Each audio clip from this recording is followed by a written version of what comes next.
Атым Кылымбек болот, Кут Курулуш компаниясынын сатуу бөлүмүнөн адис алам. Сизге кандай жардам бере алабыз? Саламатсызбы? Кече мен бир сонун түш көрдүм.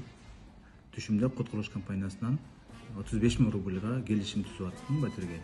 Ошол боюнча биленедим. Ооба.